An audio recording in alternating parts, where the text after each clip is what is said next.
بھارتی میڈیا بھارت کے غیر قانونی زیر تسلط جموں کشمیر کے بارے میں اپنی عوام کو مسلسل گمراہ کر رہا ہے۔ اس حوالے سے جو بھی رپورٹنگ کی جاتی ہے وہ بی جے پی اور RSS کے ایجنڈے کے مطابق ہوتی ہے۔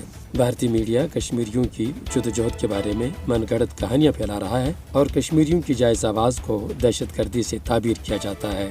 حالانکہ حقیقت تو یہ ہے کہ مقبوضہ علاقے میں 10 لاکھ سے زائد بھارتی فوجوں نے ریاستی دہشت گردی کے ذریعے کشمیری عوام کے تمام بنیادی حقوق غصب کر رکھے ہیں اور انہیں وسیع پیمانے پر نسل کشی کا سامنا ہے۔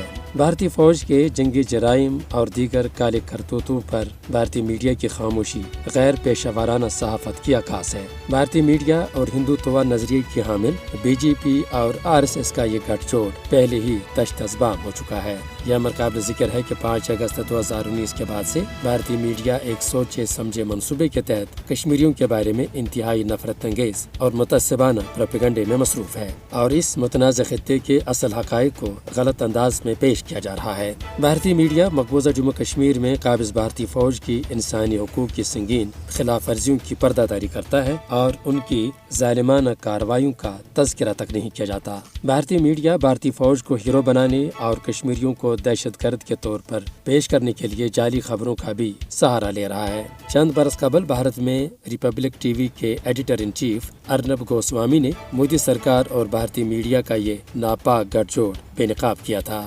دراصل بھارتی میڈیا کی نفرت و تعصب پر مبنی جنگجویانہ مہم مودی سرکار کی کشمیریوں کے خلاف ظالمانہ ایجنڈے کی آبیاری کر رہا ہے۔ اس طرح بھارتی میڈیا RSS کے ایجنڈے کے مطابق ایٹمی ہتھیاروں سے لیس اس خطے کو کشیدگی کی طرف دھکیل رہا ہے جس کا یہ خطہ کسی طور متحمل نہیں ہو سکتا۔